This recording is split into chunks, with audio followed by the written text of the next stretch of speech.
Digo conciliar porque no siempre, digamos, cuando hablamos de urbanismo, hablamos de ciudad y territorio, parece que hubiera aspectos que no son muy conciliables, por decirlo de alguna forma, con las escalas de las arquitecturas y sobre todo con el métier, digamos, lo que es intrínsecamente formativo en una carrera de arquitectura, ¿no?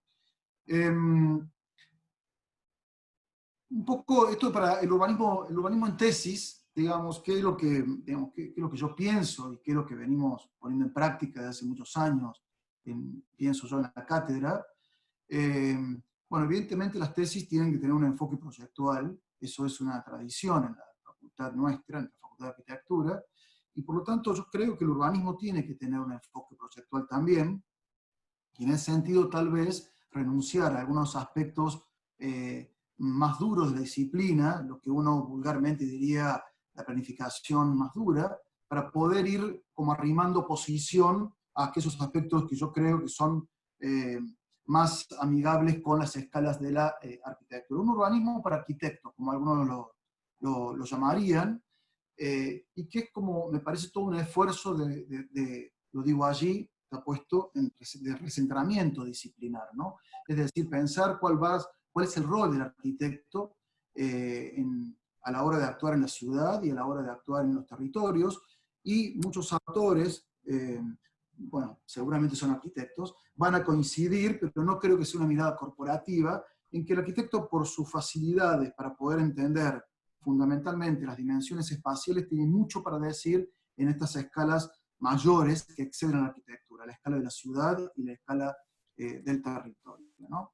Pero también porque, digamos, una forma de construir conocimientos sobre la ciudad es a través del proyecto, ¿no? El proyecto como una manera de encauzar la investigación, como una manera de encauzar una serie de procedimientos para arribar a como algún producto, si se quiere, propositivo, valga la redundancia, también incluso en las escalas del territorio y también incluso en las escalas de la ciudad.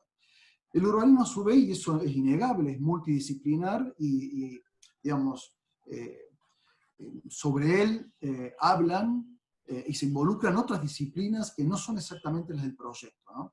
Pero yo creo que en una formación de grado, en arquitectura, eh, el proyecto puede de alguna forma producir una síntesis de esas otras disciplinas como la economía, la geografía, las disciplinas de carácter ambiental, la antropología, etcétera, etcétera.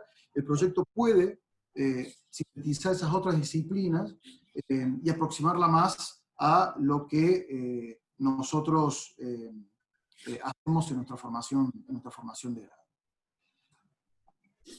Una cuestión que me parece también importante mencionar, digamos, cuando hablamos sobre todo del urbanismo en tesis, es esta cosa de las escalas, ¿no? ¿Cuáles son las escalas pertinentes de trabajo? Que es una duda bastante recurrente y que se habla bastante con los alumnos. ¿Hasta dónde debo desarrollar? ¿Dónde debo empezar? ¿Y cuáles son los recortes espaciales o los recortes escalares que yo debo hacer para poder, digamos, proyectar, producir mi propuesta de tesis? Y yo diría que en términos muy generales, uno podría pensar que hay dos tipos de escalas, ¿no? Que por supuesto después se pueden subdividir en subescalas, pero fundamentalmente dos tipos de escalas que también son dos tipos de problemáticas y dos formas de mirar la situación o el tema que uno quiere hacer de tesis. Una es una escala más de interpretación, una escala más de reconocimiento, más de comprensión. Y otra es una escala, si se quiere, más operativa, más ligada al proyecto, una escala que va a tener un carácter más propositivo. La primera va a tener que ver con aquellas escalas que nos van a permitir entender, digamos, la problemática que estamos abordando en nuestras tesis. Y la segunda va a ser una escala más evidentemente propositiva, en donde algo, desde el punto de vista del proyecto, vamos a tener que decir. En esto digo que me parece importante hacer estas aclaraciones entre las escalas interpretativas o analíticas o de reconocimiento y las escalas operativas o de intervención o de proyecto. Me parece esta disquisición que suele ser muy útil para los alumnos de tesis, puesto que en realidad tenemos unas tendencias, cuando hablamos de urbanismo y de las implicancias urbanas del proyecto de arquitectura, a reunir un conjunto de información que muchas veces no es necesaria y que no va a tener, digamos, como una consecución, no va a construir un un insumo real para el proyecto, ¿no? Entonces yo, digamos, pienso que es importante descartar esta reunión de información, lo que yo a veces llamo la nube de datos, ¿no? Digamos, y producir como un encare, si se quiere, más operativo del manejo de las escalas, ¿no?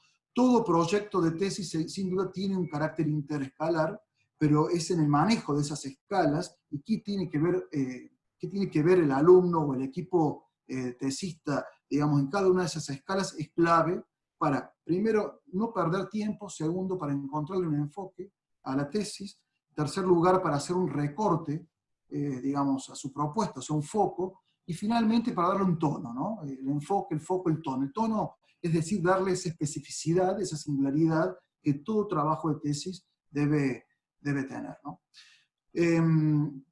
Esta cuestión que a veces en las escalas urbanas es tradición ir de lo general a lo particular, entonces yo creo que quizás en la mayor parte de las tesis diría, digamos, que habría que hacerlo, es una invitación a hacerlo al revés, ir de lo particular a lo general, ¿no? No del satélite a la parcela, como lo digo allí, sino, en todo caso, si ya tenemos como ciertas sospechas del lugar donde queremos trabajar y producir y operar, en todo caso, desde allí, digamos, ir a buscar a las escalas mayores aquellos datos, aquella información que van a dar argumentos, justificación y le van a dar espesor a nuestro proyecto. Otra cuestión que, y esto tiene que ver con las escalas, que lo voy a mencionar un poquito después, en general las escalas de trabajo en tesis son escalas de arquitectura, ¿sí? Las más clásicas, las que venimos trabajando desde arquitectura 1 a nivel 5, arquitectura 5, y las escalas del fragmento urbano, ¿no? de la parte de la ciudad, por decirlo de alguna manera, ¿no? Que es la escala del proyecto urbano. El proyecto urbano lo podemos ver como un instrumento de la planificación, pero también lo podemos ver como una forma de entender la ciudad, y esa comprensión que en realidad es de la parte de la ciudad, pero que nos dice mucho de la ciudad en general, ¿no? Y sobre una parte, es una parte que debe estar integrada en una mirada mucho más abarcativa, tal vez, de la ciudad, para que esa parte no tenga un funcionamiento, no arribe un funcionamiento excesivamente autónomo, sino que se integren todos sus componentes a los otros componentes generales de la ciudad. En realidad los alumnos ya tienen como cierta experiencia en el manejo del proyecto urbano, del proyecto del fragmento urbano, ¿sí? En urbanismo 1, sobre todo, y también en las escalas que a veces en urbanismo 2 trabajamos. ¿Qué serían, digamos, las implicancias urbanas? ¿No? Yo creo que cuando todo trabajo de tesis, todo trabajo que no trabaja en las grandes escalas del territorio, pero sí en las escalas de la arquitectura, y en esto que decíamos antes, el fragmento urbano, siempre vamos a tener una serie de temas implicados allí, ¿no? Y estos temas son temas de la ciudad, viejas problemáticas de la ciudad, y otros son nuevos temas de la ciudad, que hay que darle como un enfoque y una mirada, si se quiere, más actualizada. Esto que ahí, como un tema paraguas, yo lo llamo la ciudad como territorio de la dispersión, en realidad tiene que ver con una serie de fenómenos y transformaciones que la ciudad viene sufriendo en las últimas décadas, ¿no? O sea, está dentro del debate que muchos de nosotros conocemos, ciudad difusa, ciudad compacta. El término dispersión me parece mucho más pertinente para nuestros contextos que el término difuso, pero que tiene que ver con fenómenos territoriales en donde la ciudad y el campo pierden esa definición de cierta autonomía que históricamente tuvieron, pasan a ser como ámbitos fuertemente imbricados entre sí. A partir de allí se abre una serie de temas, que es un poco lo que yo intento listar allí, que son temas que indirectamente, algunos más directamente, pero posiblemente indirectamente, armen el conjunto de las implicancias urbanas de un proyecto de tesis, ¿no?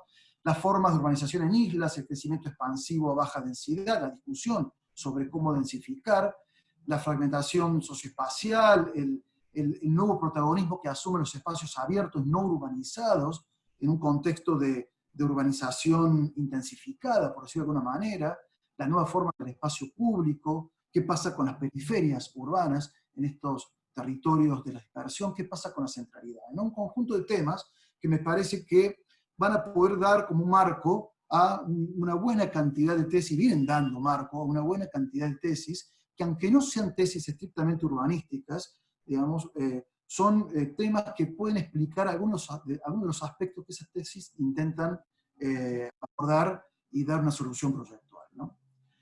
Específicamente, a mí me parece que desde la asesoría de urbanismo uno puede ofrecer una serie de aportes que yo lo divido en estos 5 paquetes que están allí: la visión disciplinar, la casuística, el abordaje metodológico, los procedimientos proyectuales, y un último, si se quiere, un poco más conceptual y tal vez con más nivel de ambigüedad, que es el lugar como programa, ¿no? Que es un poco lo que yo quiero ir ahora, vamos a ir comentando uno a uno. Respecto a la visión disciplinar, digamos, bueno, esta cuestión de entender de que la mirada sobre la ciudad y la mirada sobre el territorio tiene todo un corpus disciplinar por detrás, que hay una historia que en ese sentido lo avala, digamos, algo de la frase que está allí, la ciudad es un gigantesco laboratorio de la historia, en realidad es una frase de Marx, que han usado mucho los arquitectos de la tendencia italiana. Esta imagen es de la Roma Interrota, en el año 78, donde participan un montón de arquitectos de la época, muchos estudios italianos, y donde ponen en discusión el nuevo proyecto de la ciudad anclado en la propia historia de la ciudad de Roma, ¿no?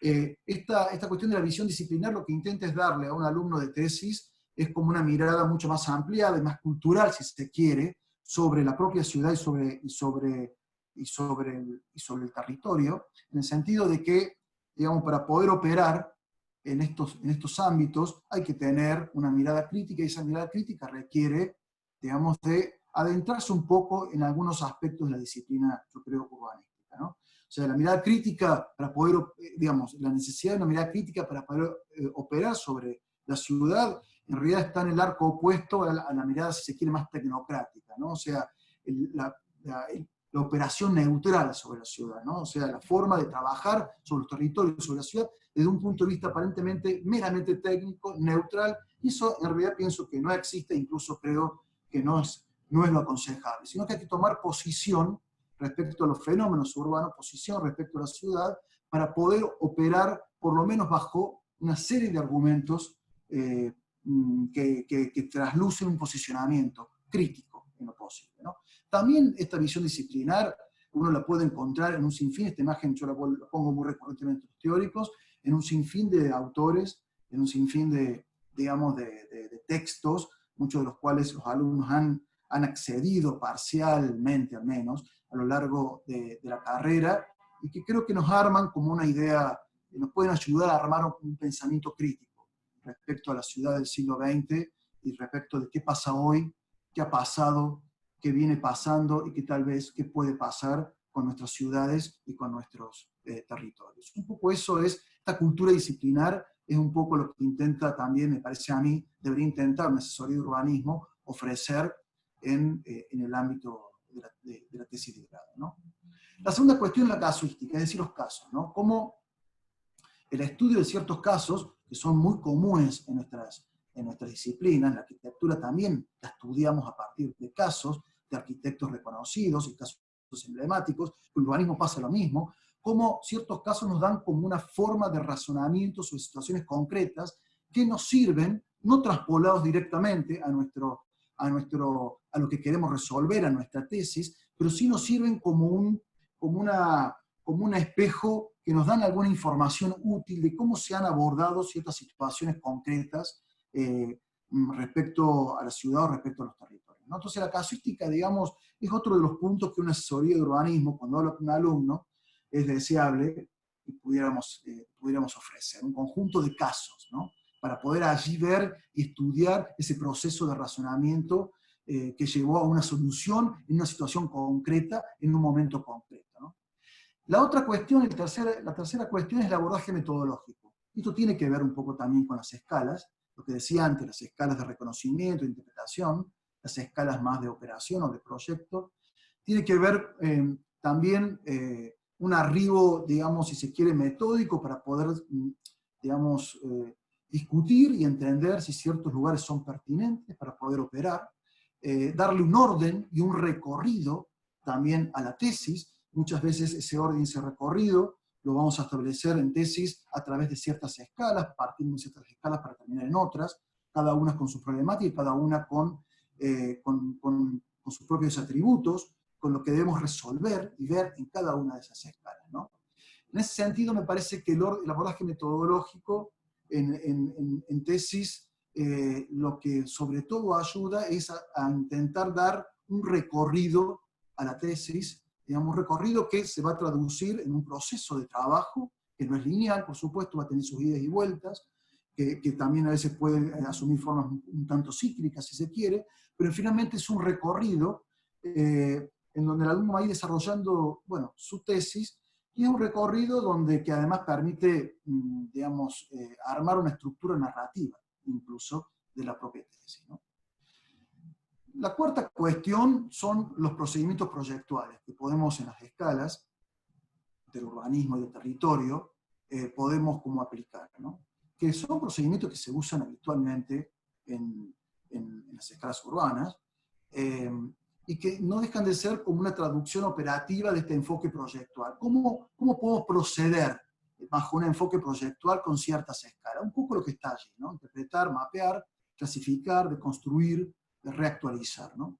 Cuando yo me refiero, cuando hablo de interpretar y mapear, me refiero a la importancia de poder reconocer ciertos territorios, ciertas porciones de ciudad donde uno piensa trabajar, digamos, a partir de un reconocimiento propio, ¿no? O sea, a partir del redibujo, a partir del recartografiado, ¿no? El mapeo de una situación, ya sea de contexto propio del lugar donde yo quiero trabajar, para reconocer sus propias singularidades. Y también para poder encontrar insumos para ese proyecto, ¿no? O sea, un reconocimiento fino, un reconocimiento detallado, añade un nuevo conocimiento a lo que estamos mirando. No asumir una mirada, si se quiere, pasiva frente a una foto satelital, en Google Maps, en Google Earth, por ejemplo, o la cartografía que tengamos a mano, sino poder intervenir en ella, poder reconocer situaciones particulares, reconocer situaciones estructurales de una forma intencionada, con aunque sea en términos al menos intuitivos, primero, en un primer momento, y en un segundo momento tal vez con más certezas, pero de una manera, un reconocimiento intencionado, con el fin fundamentalmente de encontrar ciertas pautas o ciertos insumos del proyecto, ¿no? O sea, eso añade un conocimiento sobre las áreas de estudio en que trabajamos, pero aparte me parece un procedimiento clave para poder, de alguna forma, darle un encaje urbano, un encaje territorial mucho más preciso y mucho más específico al proyecto de tesis, ¿no? Otra cuestión, bueno, esto está dentro de la lógica interpretar y mapear, digamos, este es un caso de una tesis, digamos, que precisamente reconoce lo que quiere reconocer en la compleja estructura urbana de Córdoba, digamos, para poder después producir su tesis, ¿no? No deja de ser una reconstrucción de una realidad, pero es una reconstrucción particular, intencionada y con los fines de poder encontrar pautas para poder proyectar. La otra cuestión es esta cuestión que yo llamo clasificar o taxonomizar, ¿no? Que es necesario cuando uno trabaja en ciertas escalas urbanas o territoriales, que se encuentra con una complejidad de elementos. ¿Cómo hacemos para poder comprenderlos, abordarlos y hacer un uso efectivo de ese elemento, ¿no? Y bueno, a veces el recurso es un recurso que parece bastante obvio, que es comenzar a clasificar, a armar pequeños catálogos, a emparentar esos elementos en función de sus familiaridades, de sus rasgos comunes, es decir, a armar familias de elementos, para poder reducir, no simplificar, pero para poder aprender, capturar una realidad compleja. En el urbanismo se usa mucho esta cuestión de la clasificación, se usa mucho esta cuestión de generar taxonomías, precisamente porque es una manera, o sea, ver patrones, tal vez, ver patrones de funcionamiento, un reconocimiento a partir de patrones de cómo el territorio y cómo la ciudad está funcionando y se expresa en el espacio, precisamente para poder comprenderlo mejor y para poder simplificar, digamos, una realidad compleja, ¿no? Algo de esto también está cuando construimos esa complejidad, y una manera sencilla de hacerlo y que es muy común para nosotros y para nuestros alumnos es a través de layers o de capas, ¿no? o sea, los estratos de la realidad, una forma de reconocer una situación donde uno va a trabajar, ¿sí? Y va a proyectar a partir de una serie de capas que descomponen esa realidad compleja en subtemas, ¿no? Esas capas pueden ser por tema, esas capas pueden ser capas temporales, pero en definitiva es de construir una situación que la vemos completa para poder entenderlas por parte, que por supuesto esta operación debe concluir en una reconstrucción de la totalidad, para no perder también la mirada integral.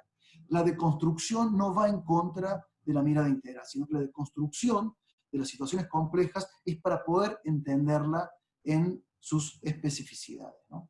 También es un recurso didáctico de proyecto. Didáctico porque organiza los proyectos, organiza las lecturas urbanas, los diagnósticos, y organiza la forma también de mostrar las propuestas, ¿no? O sea, es un recurso didáctico, organizativo, y es un recurso también comunicativo para las tesis, ¿no? Sobre todo para las tesis que tienen como ciertas complejidades espaciales. El otro tema que me parece a mí, dentro de estos aportes, de estos procedimientos proyectuales, es siempre que hay que pensar que uno trabaja en un lugar, y obviamente no trabaja encorsetado en una parcela, sino que esa parcela está dentro, digamos, de un área un poco mayor, tiene un encaje determinado. Evidentemente, cuando uno trabaja sobre estas tesis que pueden tener implicancias urbanas, uno en definitiva está como reactualizando estructuras, está haciendo análisis de esas estructuras urbanas, está haciendo un análisis de esas estructuras territoriales con el fin de reproyectarlas cuando es necesario. Y el proyecto que uno va a alojar en esos espacios, sin duda va a obligar a reacomodar el espacio preexistente. Por lo tanto, también es un procedimiento proyectual esto de readecuar las estructuras espaciales en las escalas que las tengamos que ver, sean urbanas o sean más que urbanas, territoriales, para poder, digamos, producir ese encaje del proyecto que estamos produciendo los tesistas de una manera más armoniosa con su entorno y más amable con su entorno, ¿no?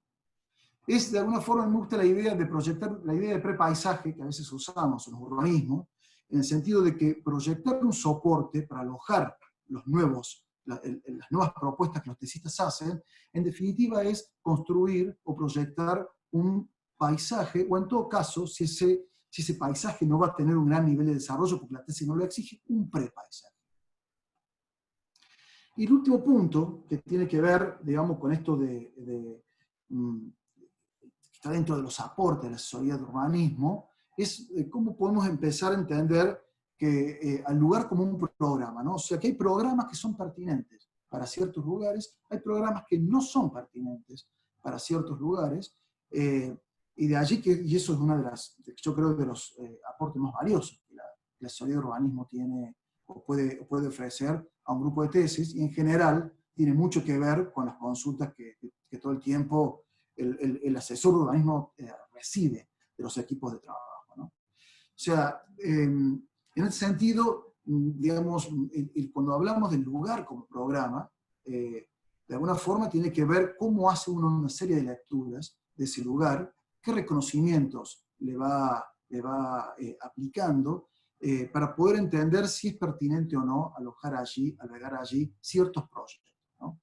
El lugar es un contexto, ¿no? El lugar, pero también es un ámbito de proyecto, es contexto y es proyecto a la vez.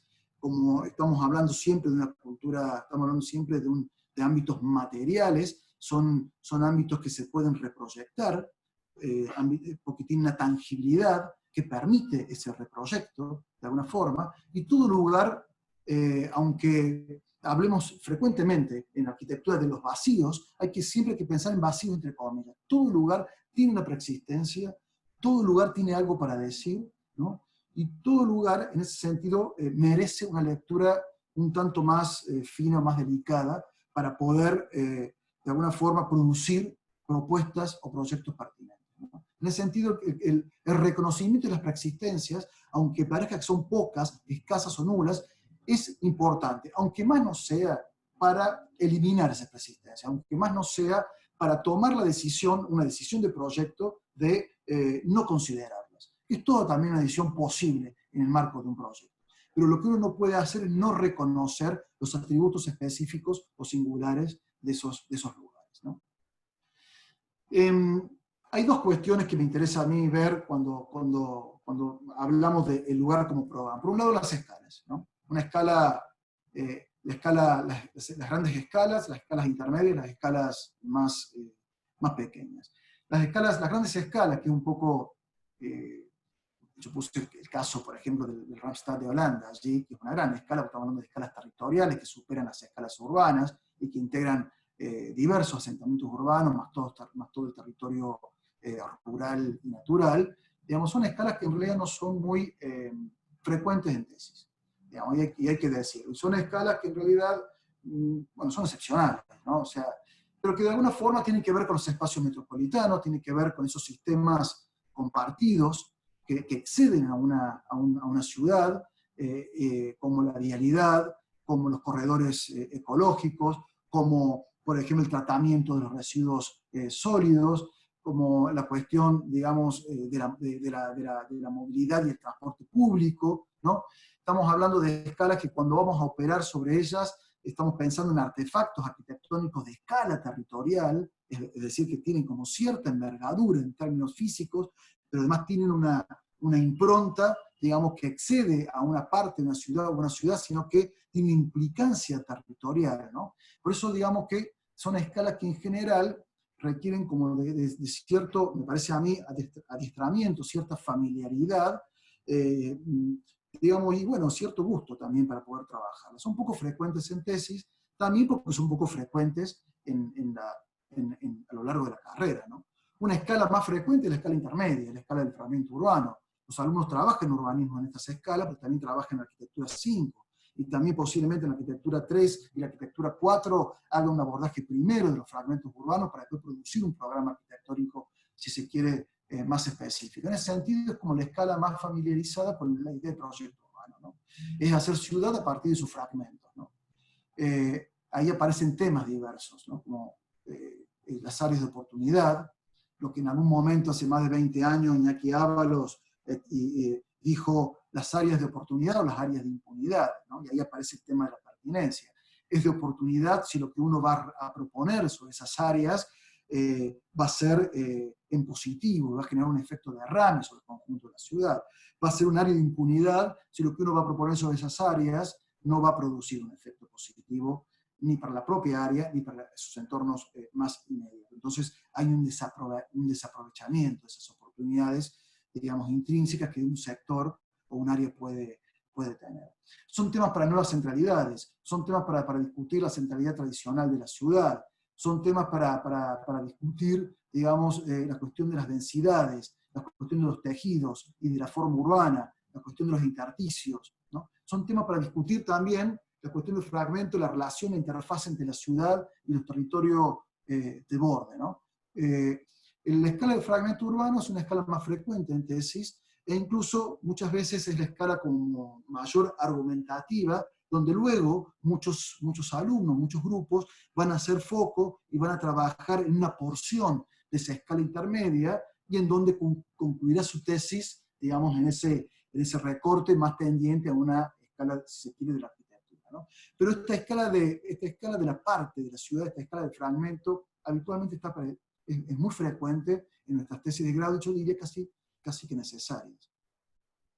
Y después la pequeña escala, ¿no? Que es la escala más de la arquitectura, la escala más tradicional, la que venimos trabajando tal vez en las arquitecturas anteriores, ¿no? Y ahí aparecen un sinfín de temas, no es necesario que yo los enumere, y un sinfín de programas posibles. Pero a mí me interesa aquí destacar lo siguiente, digamos, que cuando aún trabajando fuertemente y de una manera intencionada sobre una escala de arquitectura, una escala del artefacto arquitectónico, si se quiere, más objetual, siempre hay implicancias mayores, de escalas mayores. Siempre hay implicancias urbanas, ¿no? Y en ese sentido me gusta mucho la idea, o pensar en esta idea del concepto de la arquitectura de la ciudad, en el sentido de que una arquitectura en entornos construidos siempre va a incidir, digamos, sobre esos entornos, positivo o negativamente, pero va a incidir. En ese sentido, poder entender que una arquitectura, aunque esté producida en un punto restringido del espacio urbano, va a impactar sobre un conjunto mayor de ese espacio urbano, poder verla como la arquitectura de la ciudad, creo que le agrega nuevos ingredientes para repensar lo que estamos haciendo, aún en la escala del objeto arquitectónico. Y otra cuestión que tiene que ver con esto del lugar como proyecto son los temas. Cómo los temas, cómo las tesis en realidad bueno, van abordando problemáticas urbanas y territoriales, aun cuando trabajen con programas muy específicos, aun cuando trabajemos con hospital, aun cuando trabajemos con un centro de intercambio de transporte, aun cuando trabajemos en un centro cultural, aun cuando trabajemos en tejidos habitativos y repensemos digamos, las nuevas formas del habitar doméstico, ¿no? Siempre estamos dentro de un paraguas un poco mayor, y en ese sentido, digamos, aparecen estos temas que sirven para dar ese marco y ese argumento más general, ¿no? Temas posibles que uno tiene habitualmente en las tesis, y de aquí se desprenden muchos sus temas, son proyectos sobre ciertas áreas o sobre ciertos recintos en desuso. Es decir, toda ciudad, sobre todo toda ciudad que ha tenido predios importantes, que ha tenido, digamos, sectores de ciudad que han estado ligados sobre todo a la industrialización, ¿sí? Hoy nos encontramos con una serie de vacancias producto de que esa actividad originaria ha desaparecido. ¿No? Pasan a ser recintos en desuso, espacios o suelo urbano que ha perdido, digamos, esa actividad, ese uso originario, digamos, y ha pasado a convertirse en un suelo urbano de uso obsoleto. Esta tesis, digamos, una tesis que trabaja sobre el 22 Arroba, un barrio industrial de Barcelona, una tesis de nuestra cátedra, digamos, una muy buena tesis, y que precisamente parte de su reflexión, digamos, tiene que ver con esta cuestión, cómo se revitalizan un conjunto de sectores, digamos, urbanos, que hoy se muestran como en desuso, en donde la actividad industrial fue desmantelada y que hay que reconvertirlo de otra manera para poder, digamos, insertarlo nuevamente a la ciudad, a ese sector o a ese barrio, en el caso de Poplanou, el barrio este de Barcelona, del Arroba 22, o del 22 Arroba, insertarlo positivamente a la ciudad, ¿no? Con roles y funciones específicas, con proyectos específicos. Algunos de los temas que van a aparecer ahí son los que vemos del lado derecho de la imagen, que no vamos a ir detallando, digamos, pero que evidentemente el proyecto fundamentalmente aquí se va a centrar en cómo reactualizar una serie de estructuras caducas, ¿sí? Positivamente, en cómo ofrecer nuevos programas que no van a tener tal vez que ver con los viejos programas que se alojaban en esos sectores, ¿sí? Y cómo se la integra positivamente al conjunto de la ciudad, ¿no? A partir del estudio de las preexistencias, a partir del estudio de los valores positivos o intrínsecos que esos lugares tienen, y a partir también de una mirada, si se quiere, más económica, ¿no? Una cantidad de espacios producidos por la ciudad que hoy no tienen, digamos, un uso específico, pero que sí pueden alojar nuevos usos para el futuro, ¿no? En ese sentido hay un aprovechamiento de lo que la ciudad acumuló sobre un espacio, un aprovechamiento positivo de lo que la ciudad acumuló en un espacio determinado de su geografía, para poder ser reinsertado positivamente, nuevamente, al circuito de la dinámica urbana. Otro tema tiene que ver con que está relacionado con lo anterior, que es la regeneración de la ciudad construida, ¿no? Es decir, apostar más a la ciudad construida, por decirlo de alguna manera, la ciudad que tenemos y que vemos día a día, que a pensar en construir ciudad nueva, ¿no? Esto tiene implicancias ambientales, económicas y sociales muy cuestionables.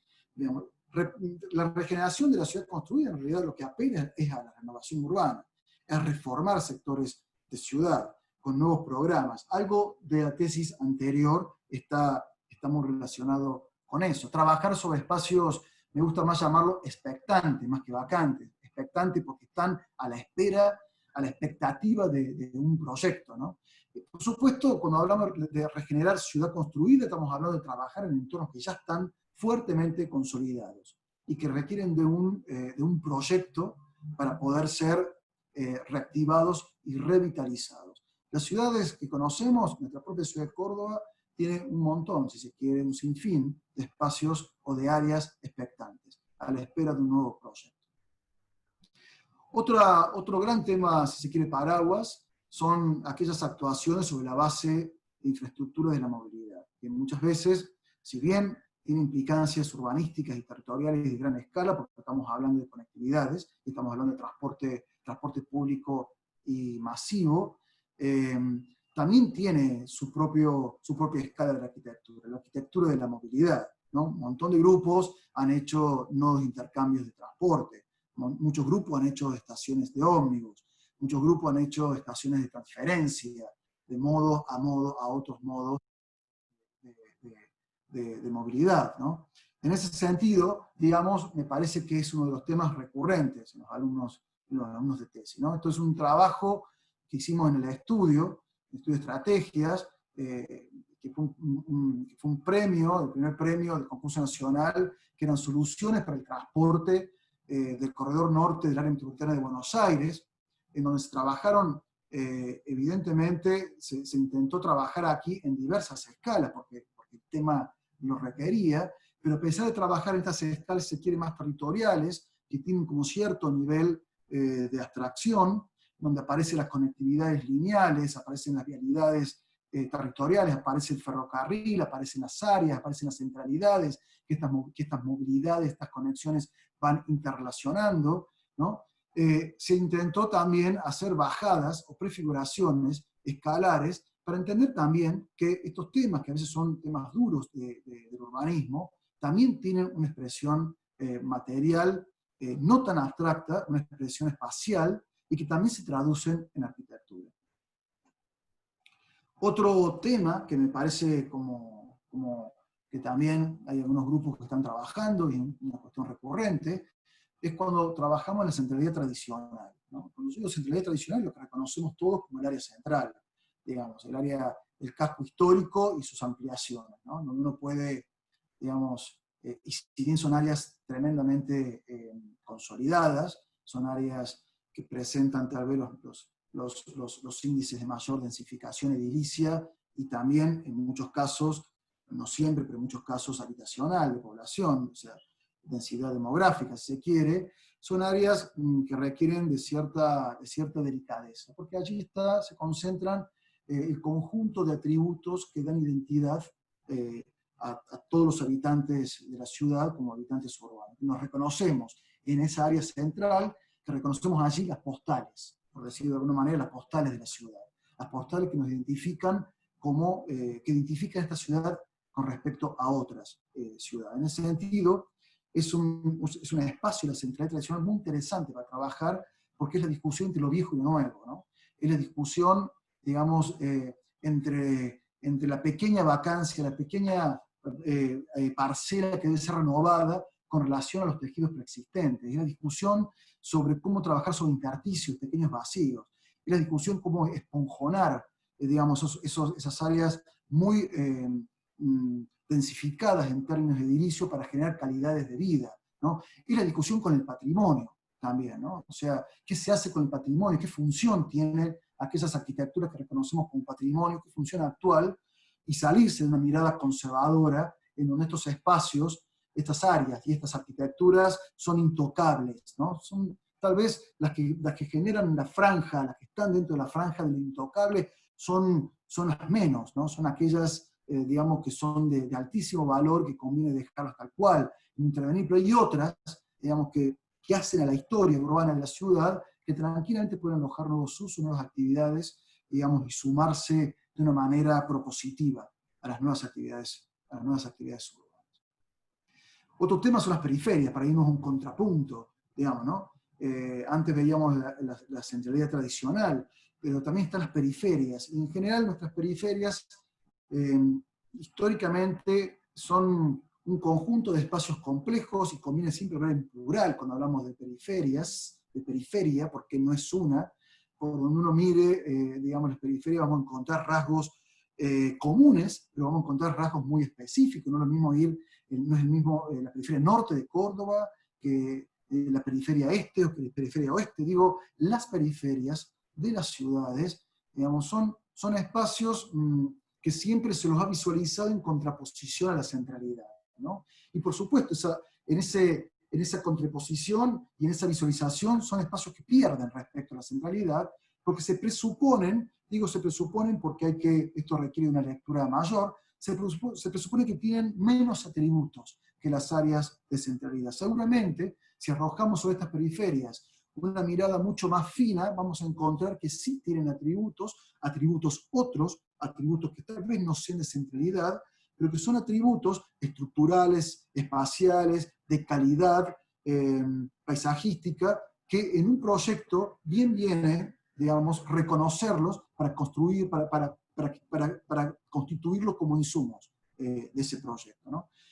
Hay muchos muchos equipos de tesis trabajando en nuestras periferias urbanas, muchos en Córdoba, digamos, y esto es una tesis que trabajó sobre una periferia, y también en parte mitad periferia real, periferia de borde real, mitad periferia interna, que es el Canal Maestro Sur, produciendo una mirada integral sobre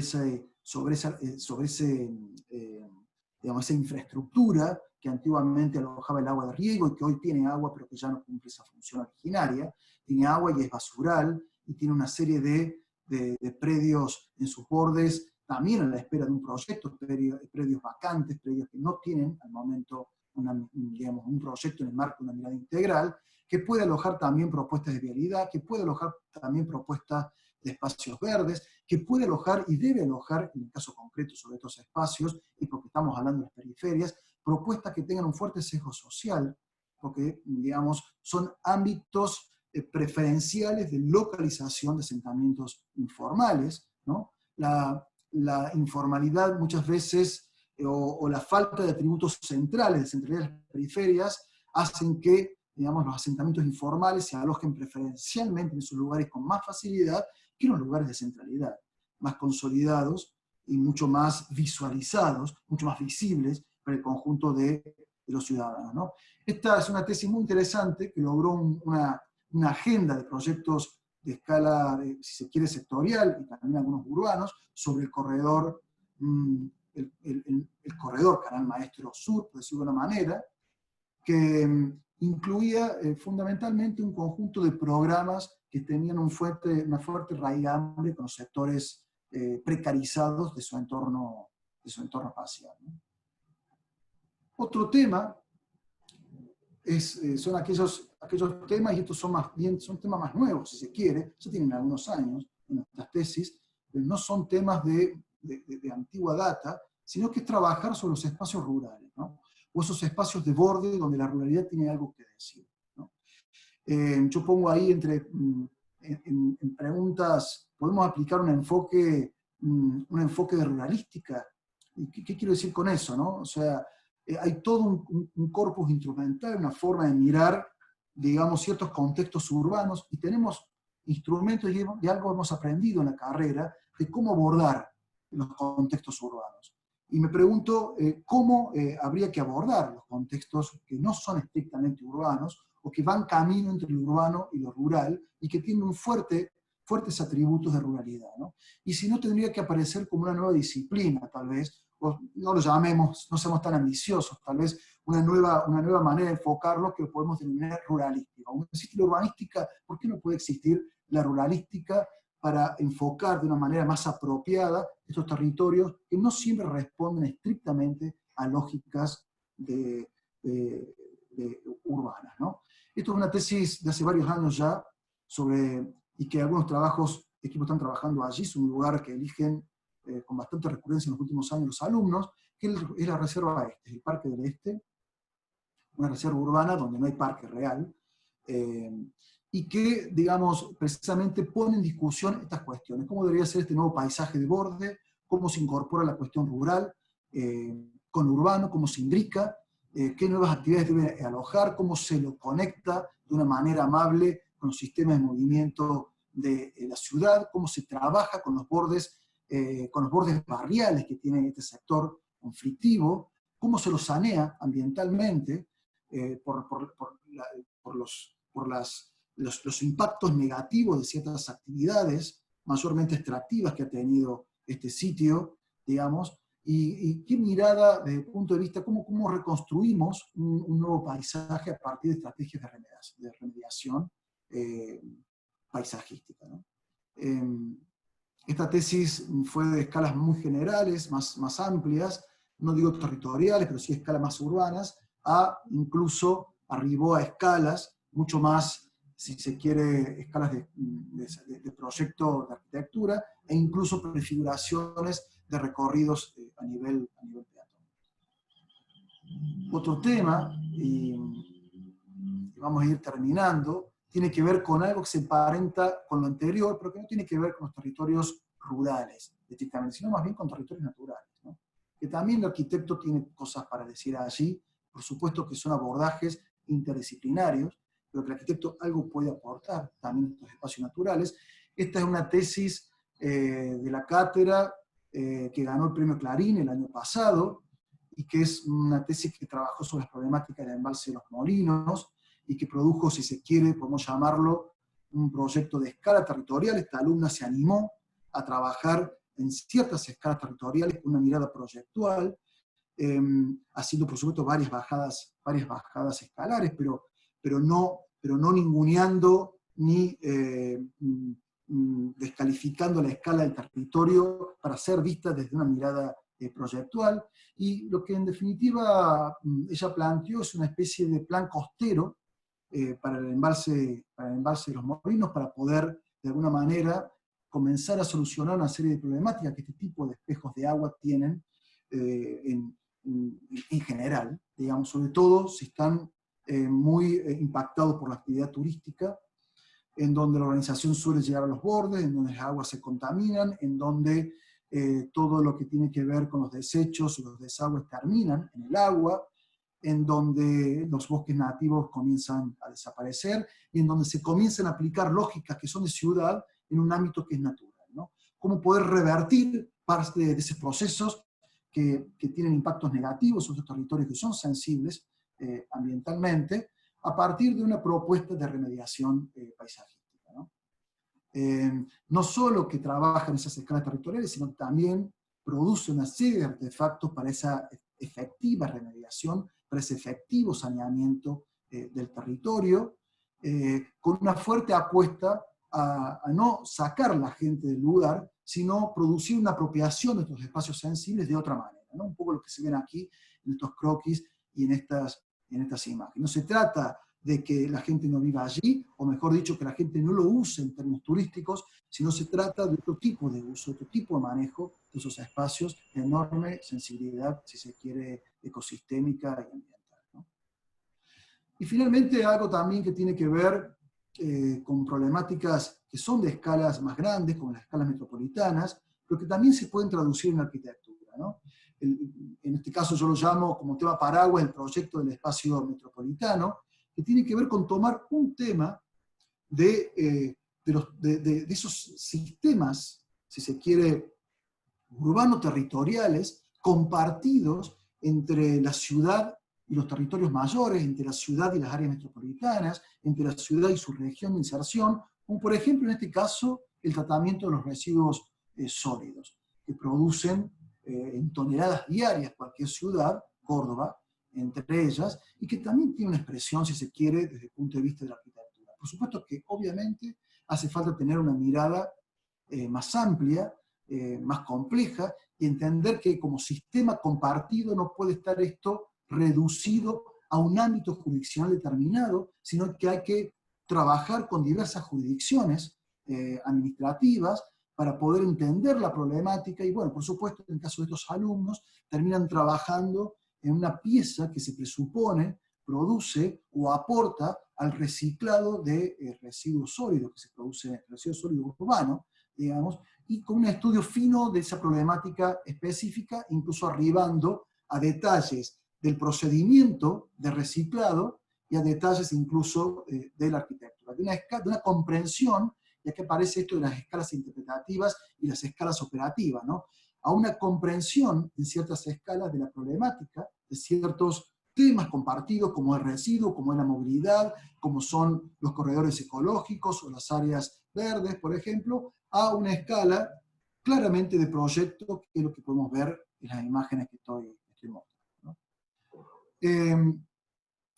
Bueno, un poco esto sería, digamos, a mí me parece que esto, por lo menos la idea es resumir aquí los diferentes aportes a partir de nociones más conceptuales, pero también a partir de temas paraguas, que muchas de las tesis que hemos tenido, pero muchas de las tesis que se están desarrollando en este momento, pueden como, digamos, insertarse, ¿no? Tomar como marco a lo que están produciendo, ¿no? Y me parece un poco que esto sintetiza los aportes de una asesoría de urbanismo podemos hacer, digamos, positivamente a un proyecto de tesis en la carrera de arquitectura, siempre de grado, ¿no? E insisto con la mirada proyectual, porque la mirada fundamentalmente es la mirada que, digo, el enfoque proyectual del urbanismo, porque finalmente es la mirada que logra establecer un diálogo más amable con nuestra propia disciplina, que es la disciplina de la arquitectura, pero también porque yo creo que los arquitectos desde esa especificidad disciplinar tenemos mucho para decir sobre estos temas, que aparentemente son temas, muchos de ellos duros, son temas más, quizás, digamos, que uno entiende que corresponden a otras disciplinas, pero que sin embargo, creo que los arquitectos tenemos mucho para decir, y las tesis de grado son un pretexto para poder ensayar esta discusión. Bueno, Pablo. Muchas gracias, Per. Gracias. Pues sabes que me quedé pensando en una cosa que no es curiosa, pero que sí es notable que vos trajiste a la superficie, que es esa retroingeniería de los productos, ¿no? En tu caso, las asesorías son de escalas urbanas o territoriales, pero esa retroingeniería que vos haces al separar capa por capa y entender a todos los fenómenos por separado para luego volver a reconstruirlos, está presente en el ejercicio profesional, está presente en todas las escalas. No es necesario ser proyectista de territorio o de proyectos urbanos o de proyectos de detalle. Siempre la complejidad es la misma, y por ahí el alumno de tesis tiende a creer que las complejidades se disipan de acuerdo a la escala con la que uno mira el fenómeno.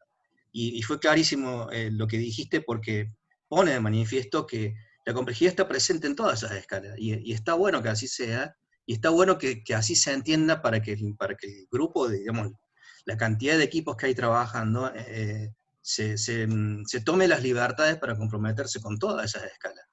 Te digo más, por ejemplo, vos mencionaste recién, mostraste la tesis de Lisa Breuer de los molinos. Lisa acaba de ganar un premio en Dinamarca, con un trabajo Sí, de escalas así es. similares. Entonces, Así es. las tesis generan esas posibilidades, ¿no? Porque uno abre puertas y los alumnos empiezan como a entender que hay otros lugares en donde poder opinar, ¿no? Así que muchas gracias, la verdad. A mí digamos, acuerdo totalmente con lo que decís, pero además, y yo esto siempre lo digo, parece una reivindicación corporativa, ¿no? Somos arquitectos y pensamos que los arquitectos podemos hablar sobre todo.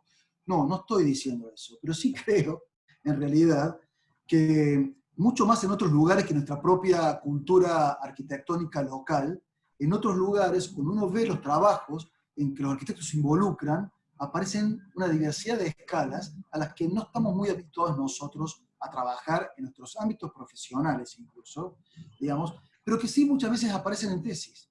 Pero a veces aparecen en tesis y mueren en tesis, ¿no? O sea, no aparecen en otras instancias de la facultad, y también también es real que no aparecen en nuestro ejercicio profesional.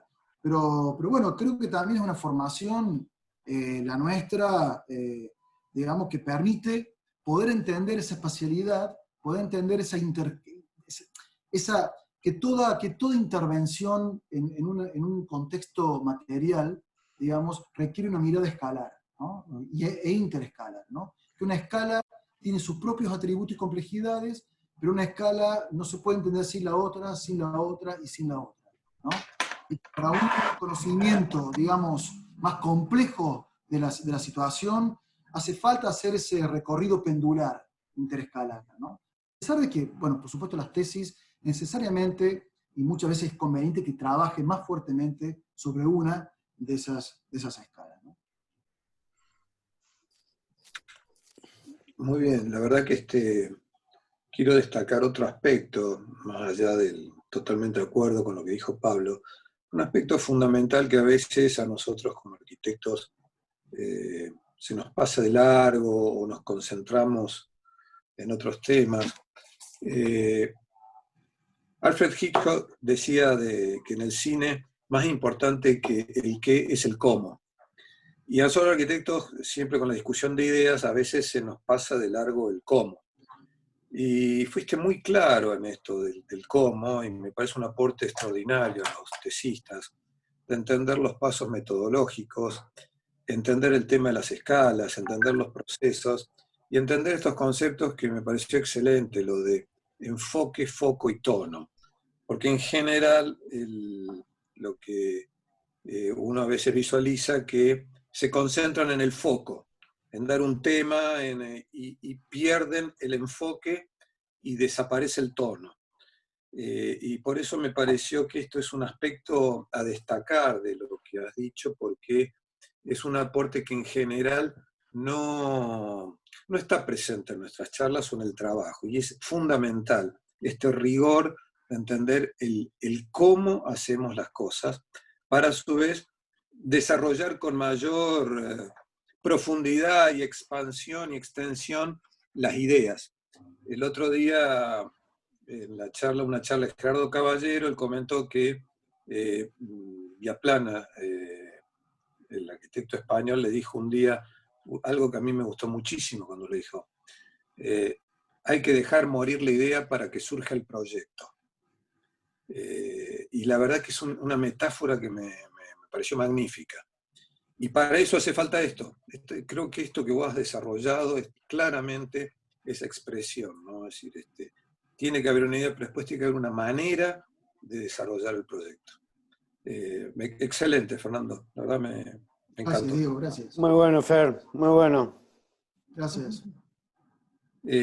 Bueno, no sé si alguno quiere hacerle alguna consulta a los alumnos, a Fernando. No sé, Fernando, si tenés tiempo. Vos, sí, sí, por supuesto. Sí, sí.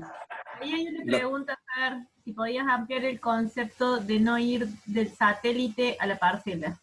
Esa es la pregunta que hay. No, bueno, eso es un problema recurrente en los tesistas, pero a veces también, digo, en los tesistas, porque es un problema recurrente en nosotros mismos, digamos. Pensar que para poder, cuando digo satélite a la parcela, digamos, lo digo de una manera media, si se quiere... Metafórica. Claro, metafórica. O sea, es común, digamos, cuando trabajamos en disciplinas urbanísticas, digo que lo general o lo particular. Pero la mayor parte de los grupos, digamos, tienen una idea o una sospecha, por eso digo que a veces es intuitiva, pero una sospecha de dónde quieren trabajar, ¿no? Entonces, me parece que es mejor proponer, digamos, sobre todo cuando estamos, una cosa es un grupo de tesistas que no tiene la menor idea, que está en ese sentido un poco perdido, si se quiere, pero me parece mejor trabajar desde el lugar donde ya tenemos decidido trabajar, ¿no? Y a partir de allí ir a mirar a las escalas mayores qué cosas nos van a alimentar, nos van a permitir entender ese lugar. No hacer el recorrido satélite, Sudamérica, Argentina, Córdoba, parcela. Sino, en primer lugar, porque es agotador, en segundo lugar, porque es una pérdida de energía importante, y en tercer lugar, porque es inoperante desde el punto de vista, si se quiere, de los objetivos de una tesis, ¿no?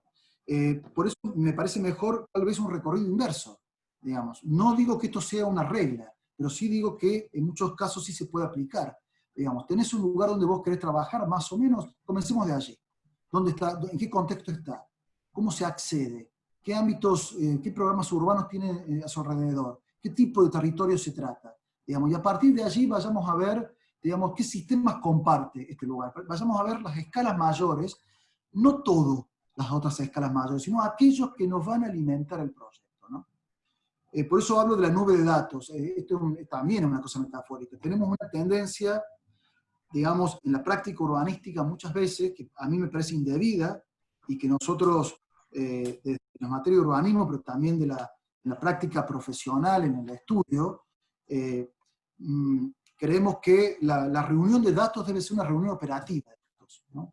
Debe haber un filtro, debe haber una selección, ¿no? Muchas veces lo hemos llamado con Celina, con Marcelo, con Nasser, lo hemos llamado, hagamos lecturas o diagnósticos operativos, digamos, que sirvan para proponer, que sirvan para pautar acción, que sirvan para proyectar, ¿no? Y no perdernos en esa reunión de datos inservible que muchas veces van a quedar cajoneados en algún lugar y que no van a tener un fin operativo, ¿no? A eso me refería, no sé si queda claro. Sí, en un punto de tu charla hablaste sobre el dibujo intencionado y de cómo en el dibujo se refleja lo que vos intentás comunicar, que tiene que ver con lo que estás diciendo ahora, ¿no? La recopilación de datos a consecuencia del objetivo. Bueno, esa es una falencia que tienen muchas de las tesis, que grafican todo, y en realidad lo que tienen que graficar es lo que pretenden comunicar. Y eso estuvo claro también, Fer, el ejemplo que mostraste, y eso estuvo muy, muy aclarador para muchos equipos que caen en la costumbre, la vieja costumbre de recopilar y de mostrar todo, cuando en realidad hay que mostrar lo que a uno le beneficia en el armado o en la constitución del problema, ¿no? Yo entiendo que en muchos equipos hay una resistencia, digamos, a tener que redibujar, ¿no? Pero no se trata de redibujar todo, es como vos estás diciendo, sino se trata de redibujar aquello que nos puede servir. Por eso digo que en principio puede ser una operación intuitiva, digamos. Digo, la intuición como una racionalidad no del todo todavía clara, si se quiere, ¿no? Pero no desprovista de racionalidad, sino que no del todo, si se quiere, codificada. Y después va a ser mucho más arriba. Y digo el dibujo porque es lo que nosotros hacemos también, lo hagamos con programas digitales o lo hagamos a mano. Digamos, en definitiva, el redibujo a nosotros nos permite ese reconocimiento más fino de una situación compleja. Digamos. Y una vez que uno redibuja algo, esa realidad es tuya. Esa realidad es una realidad que vos te la has apropiado. Intencional, ¿no? Debussy decía que la música está entre las notas. Lo que uno deja de dibujar a propósito tiene también cosas que decir, ¿no? Así que sí, tiene que ver. Bueno, es una buena imagen esa. Sí, sí. Bueno, gracias. A todos los demás. Gracias, no, Fer. Seguimos entonces. Sí, sí, Muchas gracias, Fer. Estamos viéndonos entonces. Muchas gracias a ustedes. Bueno, saludos a todos. A todos. Nos vemos. Chao, chao. Hasta luego.